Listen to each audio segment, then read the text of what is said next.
मीरा भाईंदरच्या सरकारी हॉस्पिटलच्या ICU विभागात चक्क उंदीर घुसला आणि त्याने एका वृद्ध महिलेला चावा घेतला आणि याच्यामध्ये या महिलेचा मृत्यू झालेला आहे। प्रश्न हा उपस्थित झालेला आहे, एकीकडे सरकारी रुग्णालयांची मागणी विधानसभेत होत असताना सरकारी हॉस्पिटलमध्ये अशा प्रकारच्या घटना घडत असतील ती सरकारी हॉस्पिटल काय कामाची।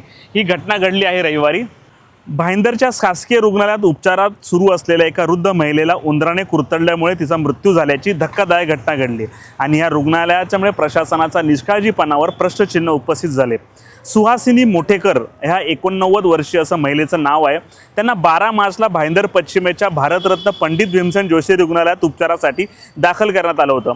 त्यांच्या प्रकृतीची स्थिती दिवसेंदिवस गंभीर होत चालली। 4थ्या मजल्यावरील ICU विभागात त्यांच्यावर व्हेंटिलेटरच्या सहाय्याने उपचार सुरू होते।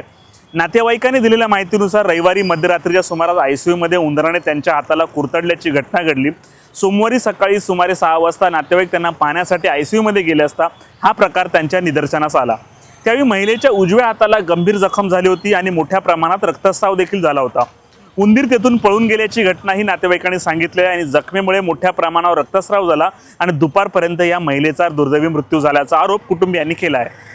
रात्रीच्या वेळी कर्तव्यावर असलेल्या डॉक्टर किंवा परिचारिकाच्या लक्षात हा प्रकार कसा आला नाही हा सवालही नातेवाईकांकडून उपस्थित करण्यात आलेला आहे। या घटनेमुळे रुग्णालयातील स्वच्छता व रुग्णालयांच्या सुरक्षिततेबाबत चिंता व्यक्त केली जात आहे।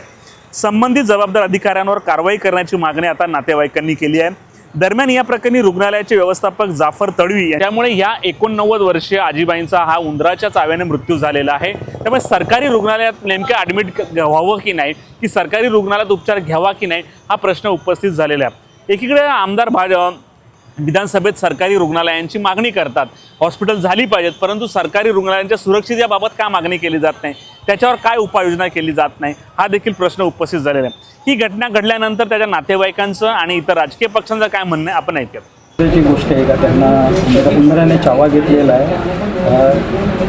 ॲक्च्युली काय झालं आहे, बाजूचा आजूबाजूला कन्स्ट्रक्शन चालू असल्यामुळे उंदरांचा प्रादुर्भाव हॉस्पिटलमध्ये वाढलेला आहे। मी प्रत्येक आठवड्याला पेस्ट कंट्रोल ऑफिसर विथ उंदरांना मारण्याचं औषधाची फवारणी करत आहे। तरीही उंदरं आहेत हे मी मान्य करतो, उंदरं आहेत, परंतु त्याचा बंदोबस्तसुद्धा आपण आता करत आहोत। घडलेली घटना फार दुर्दैवी आहे आणि आता मी स्वतः याच्यामधून मी ह्या प्रशासन म्हणून आश्वासित करतो की संबंधित जे बी नर्सिंग स्टाफ आणि वैद्यकीय अधिकारी आहे यांना मी शोकज नोटीस दिलेली आहे, एक डिपार्टमेंटल इन्क्वायरी स्थापन केलेली आहे आणि तदनंतर त्यांना आपल्या हॉस्पिटलमधून वरिष्ठ कार्यालयाच्या मार्गदर्शनाने त्यांना इथून कार्यमुक्त करण्यात आलेली आहे। ॲक्च्युली सकाळी आलो होतो आईला इकडे बघायला, तर बेडशीट उचलून काढून बघितली, त्याच्यावरती उंदराने चावा घेतलेला होता, त्याच्यामुळे खूप रक्तस्राव पण झाला होता।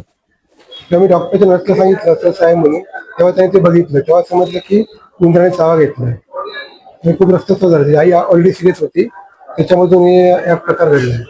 बघा, टेम्पो हॉस्पिटलमध्ये असे वारंवार घटना घडत आहेत। या ठिकाणी आज त्या बाईच्या बेडवर चढून आज उंदराने त्याला चावलंय, मोठी जखम झाली आहे, मोठं त्याला ब्लिडिंग झालंय। असं निग्लिजन्स आहे। 4थ्या माळ्यावर विचार करा, उंदीर चिपकलाय 4थ्या माळ्यावर। या ठिकाणी वारंवार ते लोक पेस्ट कंट्रोल करतात असं त्यांचं म्हणणं आहे आणि पेस्ट कंट्रोल या ठिकाणी झालेलंच नाही। CCTV फुटेज बंद आहे। या चादरीनं या ठिकाणी 2-2, 4-4 दिवस चादरी बदली होती, हे निग्लिजन्स आहे। तर म्हणून आम्ही या ठिकाणी महाराष्ट्र सेनेच्या वतीने आंदोलन छेडलंय आणि त्या डीनवर जे असतील तडवी त्यांच्यावर कारवाई व्हायला पाहिजे, सस्पेन्शन ऑर्डर निघायला पाहिजे आणि ICUचे जे इंचार्ज आहेत त्यांना पण सस्पेन्शन ऑर्डर निघायला पाहिजे असं आमचं म्हणणं आहे।